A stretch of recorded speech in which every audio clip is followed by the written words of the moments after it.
Penguins have two big games coming up against the New York Islanders this weekend, and I'm going to preview both of those games with Gil Martin of Locked On Islanders in a special crossover edition of the Locked On Penguins podcast right after this.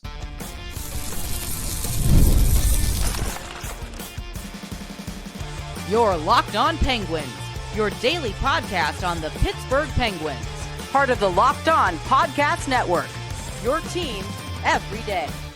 Welcome, everybody, to this special crossover episode of Locked On Islanders and Locked On Penguins. I'm Gil Martin of Locked On Islanders. I'm here with Hunter Hodes of Locked On Penguins as we discuss this weekend's home-and-home series between these two division rivals. And, hey, don't forget that we are both part of the Locked On Podcast Network, your team every day. And we want to thank everyone who makes Locked On Islanders and Locked On Penguins your first listen every day. Don't forget to subscribe on YouTube or wherever you listen to podcasts so you get new episodes as soon as they drop. Today's episode is brought to you by Game Time. Download the Game Time app, create an account, and use code LOCKEDONNHL for $20 off your first purchase. Hunter, I am so glad that we are getting to do this. Our teams have a rivalry that goes way back to the Patrick Division days. And, it's great when they can play back-to-back games and the rivalry just gets a little more intense. Let's start with the Penguins. They have been playing better hockey as of late, winners of 7 of their last 10. What has been the difference for the Penguins over the last 10 games or so? Yeah, I mean, honestly, Gil, this goes back to late November, if I'm being honest with you. Just honestly, that Vancouver game, the pre-Thanksgiving Eve game, the annual game the Penguins always have the night before Thanksgiving, really great crowd. It feels like almost every time they play the Canucks in that game. And the Penguins played a really simple game. They got contributions from everyone in their lineup. Erik Karlsson was really good. They got the goaltending, and that has really kickstarted this run that they've been on. They've won 9 of their last 13 games, 9-3-1. During that stretch. I mean, this team was 7-12-4 at one point this season. They were basically dead in the water. I was coming on the show. My co-host Patrick Damp was coming on the show. He's not here today because he's traveling in Atlanta, Georgia this week, and he'll be back on the Monday episode to recap both these games. We were coming on our show saying, man, they might just have to tank for a top 5 pick at this point, considering how bad it was. But Sidney Crosby has gotten hot. Chris Letang has been great. Erik Karlsson has been tremendous this last month. The goaltending has stabilized a little bit. It's still not where we both want it to be, but it has been better, and they're getting the depth scoring, and they're playing better in their own zone. They were barfing all over themselves in their own zone for the first, I would say, 4 to 5, 6 weeks of the season. But since then, they've kept it more simple. They're not being as aggressive with some of their pinches. They're starting to listen to Mike Sullivan, it feels like, a little bit more with playing more diligent on the ice. And you're seeing just a better brand of hockey from this team. I'm still not going to sit here and say that they're back just yet. I want to see how these next 3 games go, 2 against the Islanders, then 1 against the Red Wings, and then the schedule gets a bit more difficult in January. But they have at least made this interesting heading into these final 3 games of the year.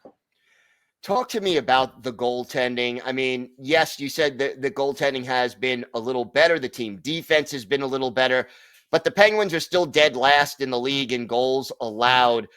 Tristan Jarry, he's been up, he's been down, he's been in the minors, he's been with the big club. What's going on with him, and do you think he sort of found a little more consistency lately? Yeah, he's been a bit better. He's been over 900 in a good chunk of his start since coming back from Wilkes-Barre. He's let in some bad goals here and there just because sometimes you never really know what you're going to get with him, but he has been at least better since coming up from the AHL. Again, Gil, the bar was literally on the floor considering how he started this season. I mean, there was a time where Pat and I were saying on our show, we didn't really know if he was going to start another game at some point for the Penguins this year. It had been that bad from him to start the season, but he's been playing a bit better. They're giving him a bit more of runway with starts because Alex Nedeljkovic has really not been that good this season. His goal saved above expected is a bit lower this year. Kind of the same with Jarry's as well. So it's stabilized a little bit, but the biggest thing is they're finishing their chances, which is really kind of masking the goaltending only a little bit. Again, it's been better, but it still can, I think, get to an even higher level if both goalies want to find their game a little bit more. I think the biggest thing right now is they're finishing their chances, which is really helping. You know, everybody knows the big names, the Sidney Crosbys, the Evgeny Malkins, the Erik Karlssons, the Chris Lettangs. Talk to me a little bit about Richard Rakell and Brian Rust, because those two players right now are 1 and 2 on the team in goals scored. Yeah, I mean, Rickard Rakell has been fantastic this year, Gil. I mean, he's already at 16 goals. It's one more than his goal total, last year. And this has been a completely different player. I think he's showing the Swedish Hockey Federation that they were very wrong to leave him off Team Sweden for the Four Nations face-off that's coming up now in about a month and a half. He's going to the net more. He's using his release a bit more. But the biggest thing is he's fully healthy this year, man. Like, that's the big thing. Last year, he was so injury-riddled. But even when he came back, before he had a little bit of a hot stretch, I was kind of like, man, he just doesn't look like the same player. Was kind of thinking like, man, not sure if they're going to keep him going into the season, just because you look at that contract, you're looking at the production, it's like, yeah, it's a lot of term, a lot of money for someone who had a bad year. But I am very glad that they didn't move him because of the year that he is having right now. He's playing great next to Sidney Crosby, and ditto for Brian Rust. I mean, he is playing electric.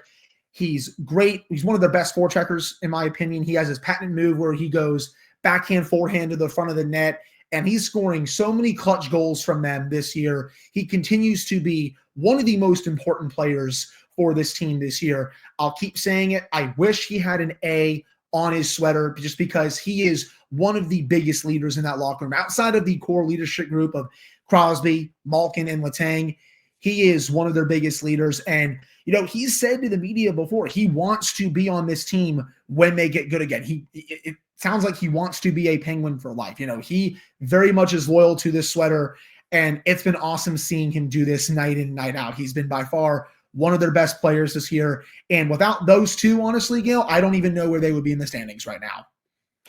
One big difference this year between the Islanders and the Penguins, special teams. Pittsburgh top 10 on both the power play and the PK. Islanders dead last on both the power play and the PK. Talk to me about special teams and what it's meant to Pittsburgh this year.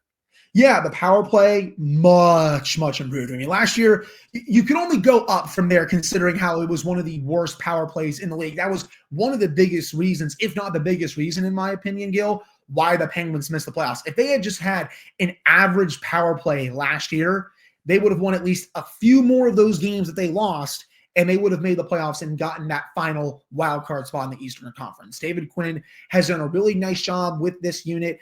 He's kind of done some split units throughout the year, which I'm kind of still about. I still want them to load up that top unit with Crosby and Malkin. At times, the split unit has worked, but other times I kind of just want to pull my hair out. But you know, there's a lot more of movement. They're not being stagnant with the puck. They're not playing patty cake, as I like to call it, at the point. There's a much more bigger shoot first mentality on this unit. They're also going to the net a lot more. They weren't doing that hardly at all last year. It was such a poor unit.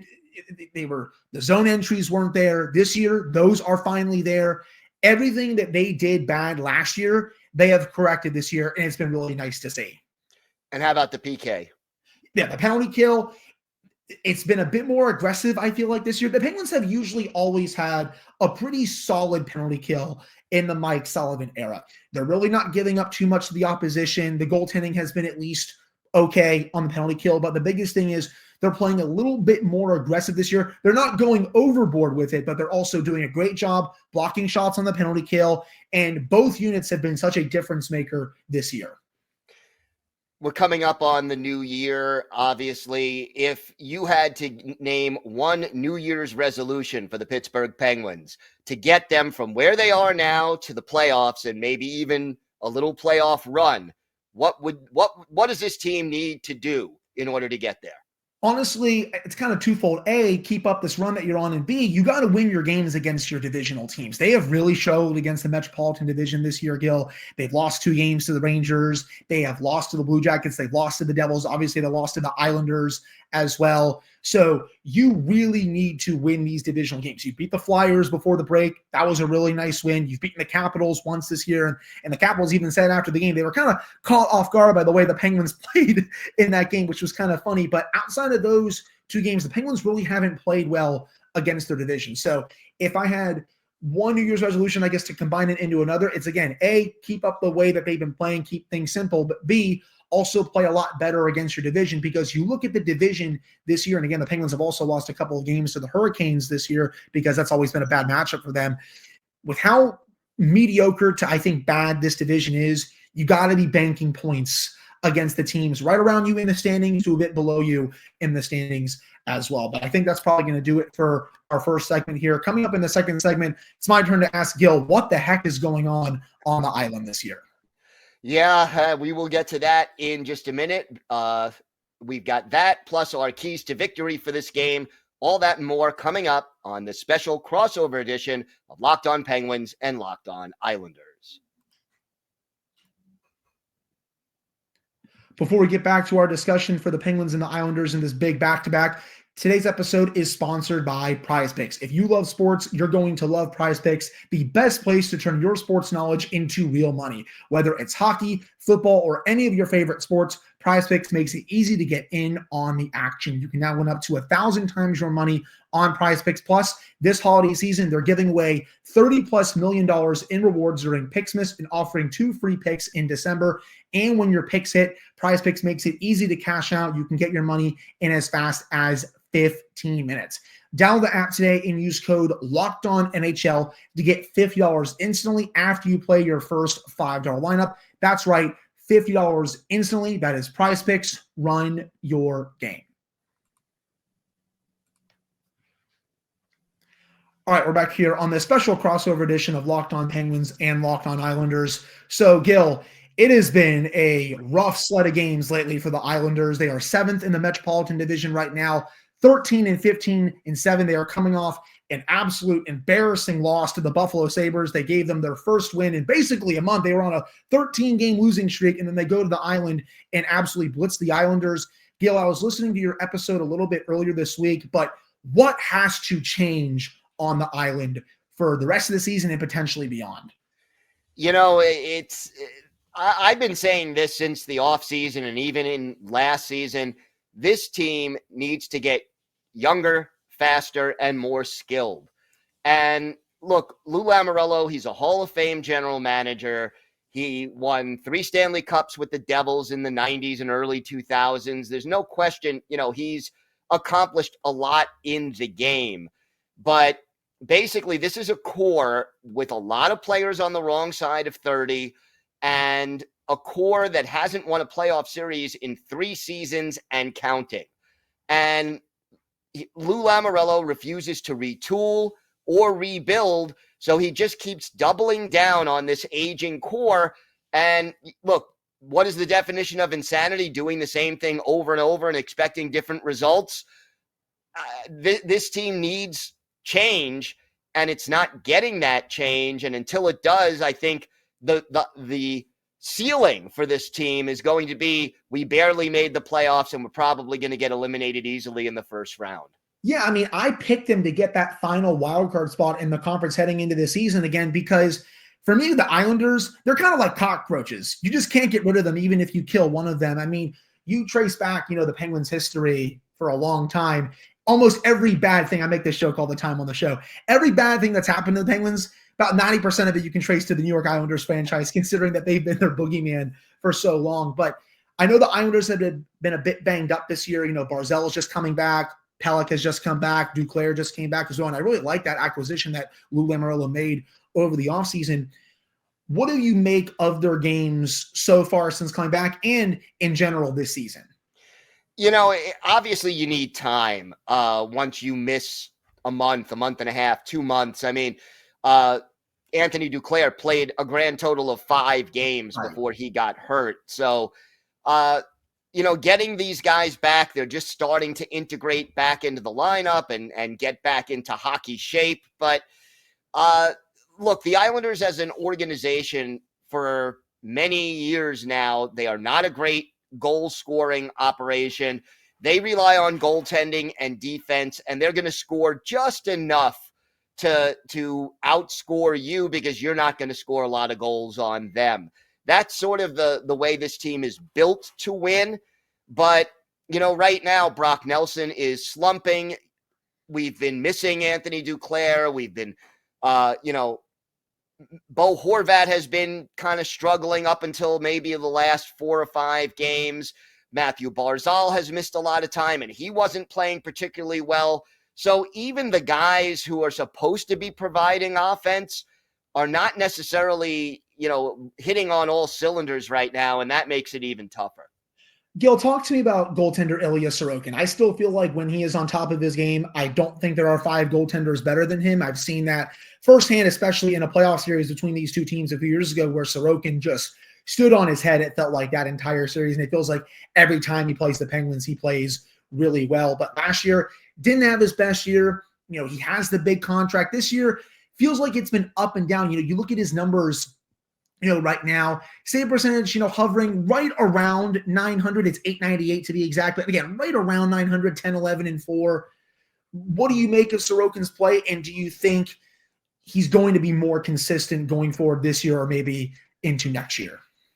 I'm not worried about Ilya Sorokin. I mean, he had back surgery in the offseason, and because the Islanders organization tends to be very, very quiet and secretive about injuries and contracts and anything else related to the way this team is run, we don't know how serious it was, specifically what kind of surgery, or even when it took place. We know it was sometime after the season ended and sometime before training camp started, but that's about all we know.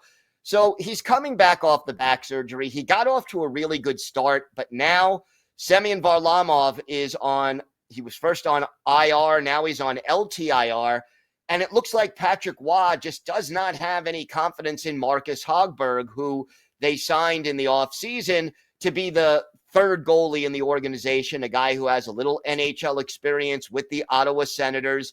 So now with Varley hurt, Sorokin has started 11 games in a row, and I think it's starting to take a toll on him, wearing him down.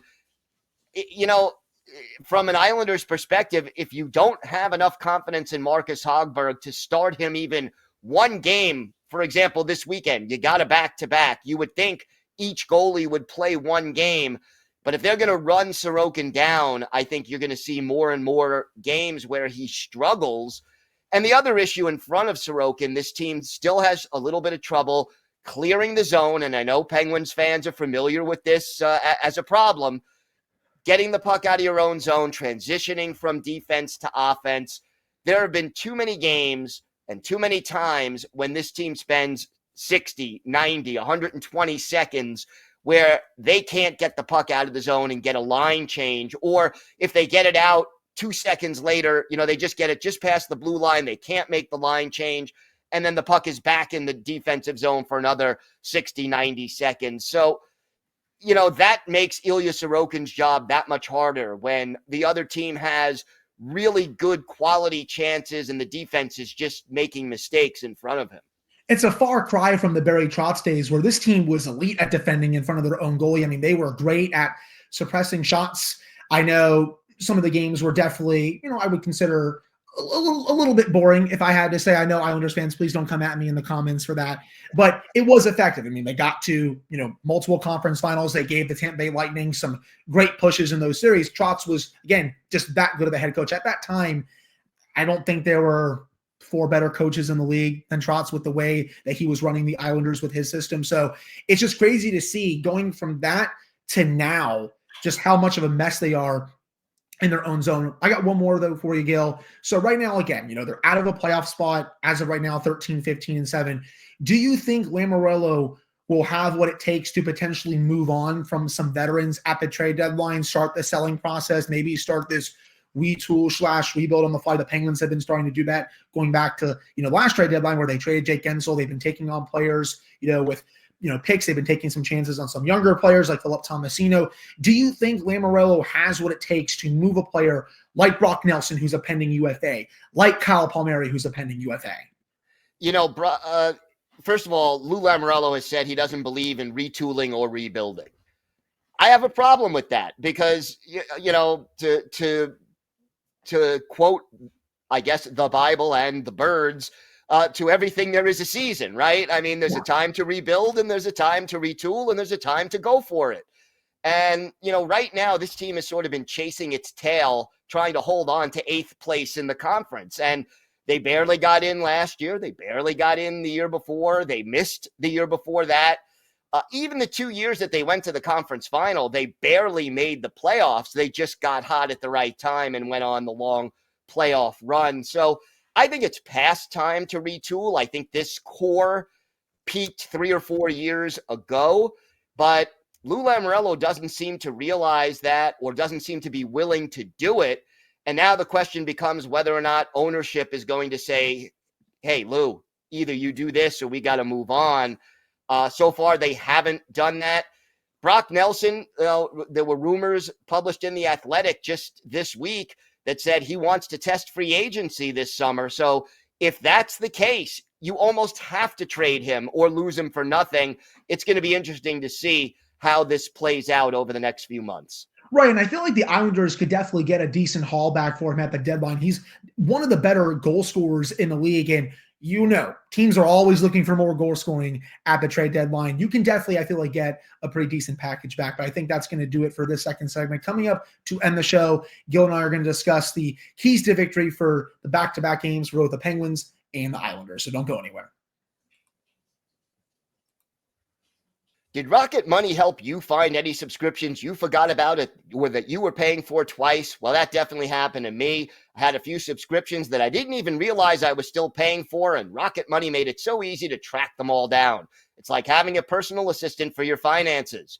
Rocket Money is a personal finance app that helps find and cancel your unwanted subscriptions, monitors your spending, and helps lower your bills so you can grow your savings. It brings everything together in one place, whether it's subscriptions, your spending habits, or even the goals you want to hit this year. Rocket Money has over 5 million users and has saved a total of $500 million in canceled subscriptions, saving members up to $740 a year when using all the app's premium features.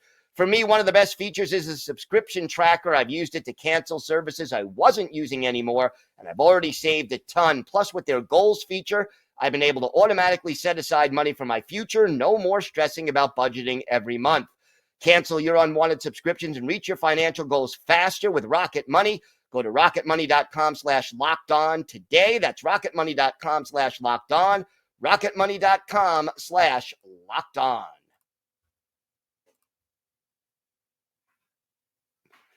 So, Hunter, we are 2 games here, Saturday, Sunday, 7:30 Eastern time on Saturday, 5:30. What kind of start time is that, 5:30 on a Sunday afternoon? Hey, the Steelers don't play that day, so the Penguins are going to take advantage of it. The Steelers are also struggling quite a bit right now, so the Penguins are going to be like, okay, we're going to take over the city at least during a day where the Steelers don't play. All right, that kind of makes a little sense. But in your mind, from the Penguins' perspective, what are the keys to victory for these 2 games? Yeah, again, they just got to keep things simple. They got to keep playing diligent in their own zone. They got to be not too aggressive with their pinches. They got to get the goaltending from Tristan Jarry, especially in this first game. I know he's had his struggles against the Islanders before, so he's got to put those behind him and go out there and, make the saves that he needs to make. If there's a few timely saves that he needs to make, he needs to go out there and make them. I want to also continue to see Erik Karlsson be one of the Penguins' best players. It's no coincidence, Gil, that during this 13-game stretch where the Penguins have really turned this around, they've started to get back into the race, it's no coincidence that Erik Karlsson and Chris Letang have been their best player, or 2 of their best players, excuse me. You need your 2 number 1 defensemen to be 2 of your best players. That is exactly what happened. I want Sidney Crosby to continue his stellar season as well. He loves playing the Islanders. He's been torching them ever since he came into the league, just like he does with the Flyers, by the way. And he just put up a 4-point performance against them before the break. So always loves playing them. He's had 2 4-point performances in his last 3 games, 39 points in 36 games this season. I want to see if he continues to play well. And I want this to also be another Michael Bunting-esque game. He's played really well these last few weeks. He was a healthy scratch at one point during this season. This has got to be a game where he makes life hell for Sorokin in front of the net. He's one of their best net front presences, if not their best net front presence. I want him going to the net, making life difficult for him every single shift. A goalie like that, you got to get as much traffic in front of him as you can. So that's another big key for me in this one. And, they got to really, I feel like, make the Islanders defend just because they haven't really been defending that well this year. And again, keeping things simple, the Islanders 2.60 goals for per game this year. That's at the bottom of the league. It's not dead last, but it's at the bottom of the league. Penguins got to keep doing a good job with that. So those are some of my keys to victory for this back-to-back. I think Nedeljkovic will probably go in the second game if I had to guess, and Jari will go in the first one. I did read that Sorokin will go in the first one, and I think the backup is going to go in the second game. But Gil, switching this back to you, what are your keys to victory for the Islanders in this big back-to-back? I got to start with this, and it really is more Islanders-centric. But after that terrible performance against Buffalo before the break, they've got to be angry. This team has to respond. One of the criticisms of the Islanders, and this core has been together a long time, Lou Lamoriello is big on loyalty, and that's a little bit of a double-edged sword. And the downside of it is you can get complacent when everything is the same for a long time. This team cannot accept losing at home to the Buffalo Sabres 7-1 when the Sabres are on a 13-game losing streak. They have got to come out and say, we are not going to let this continue. We are, I'm mad as heck and I'm not going to take it anymore. And they've got to respond and play better hockey. So that's number one. Number two, they've got to stay out of the penalty box. We talked in the first segment about how good the Penguins special teams are. The Islanders are dead last on the power play, dead last on the penalty kill. If you give Sidney Crosby and Evgeny Malkin and Chris Letang and those guys more time and space to operate, they will make you pay. And if the Islanders are on the PK, they're going to be in trouble. So stay out of the penalty box. And then the other thing is, as far as the Islanders are concerned, they have got to get the puck out of their zone. You talked about keeping it simple. That's something that I talked about on Locked On Islanders last week. When you're struggling, you go back to basics and make the simple play. Get the puck out of your zone and transition to offense. It doesn't have to be fancy. It doesn't have to be perfect. It just has to be effective. And, those are the kind of things that I think we need to see. One other thing I really do want to see Marcus Hogberg start one of these two games, or if somehow Semyon Varlamov is ready, let him play one of those two games, but don't wear out Ilya Sorokin. 11 straight starts is too much, especially for a guy who had offseason back surgery. You don't want to wear him down in December when you still have January, February, March, half of April, and maybe if you somehow get hot, more of April to play more hockey. And so those are some of my keys. And, slow down Sidney Crosby, because as you said, the guy loves to play the Islanders, and he really does do quite well against them. Yeah, he loves playing them. He has, again, outside of the Flyers, it's them and the Islanders that he torches the most out of any team in the league. It's that good, Gil. But I think one more key for me, if they get up on the Islanders, I want to see them, full pedal to the metal. I don't want to see them give the Islanders a chance to get back in the game. You don't want to give that building life. We all know how loud Islanders fans can get in their home arena, especially, when you go back even before they got this new arena, especially during the Coliseum days, that place would just get insanely rowdy. You don't want an excuse to let the Islanders and their crowd especially get back into the game. So if the Penguins have a good start, they need to sustain that, because it's been too often this year. They've had some good starts. They've had a good period, for example, but then they've gone back to looking like complete crap in another period before they kind of wake up again at the second intermission. It low-key kind of happened against the Flyers this week, where they blitzed them in the first period. The second period, they didn't really play that well. But they had the 2-goal lead heading into the third, but then they completely shut them down in the third period. They had the second intermission to kind of reset them. So I just want to see, again, I know, very cliche, but a full 60 for this one, and again on Sunday. And I'll add one cliche as well, especially Saturday. Score first and score early on Tristan Jarry. He has struggled against the Islanders. He has, you want to get in his head and let him say, oh no, here we go again.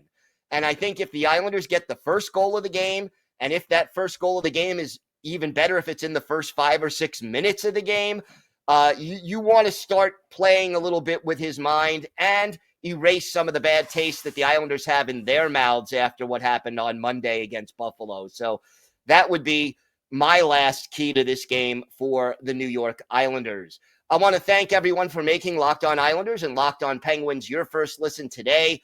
For your second listen, find Locked On Fantasy Hockey. Become a fantasy hockey expert and get the edge over your league mates with daily tips from our hosts, Steele and Flip.